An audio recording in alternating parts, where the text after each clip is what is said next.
Hello guys, വെറും 3 ingredients കൊണ്ട് പെട്ടെന്നൊരു സ്വീറ്റ് ഉണ്ടാക്കിയാലോ?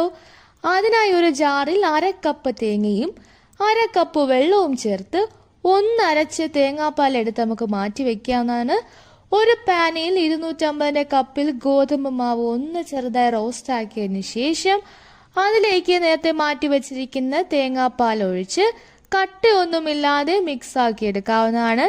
ഇനി ഇതിലേക്ക് മധുരത്തിന് ആവശ്യമായ ശർക്കര പാനി ചേർത്ത് കട്ടയൊക്കെ ഉണ്ടെങ്കിൽ അതൊക്കെ മാറ്റി നന്നായിട്ടൊന്ന് മിക്സ് ആക്കി കൊടുക്കുക.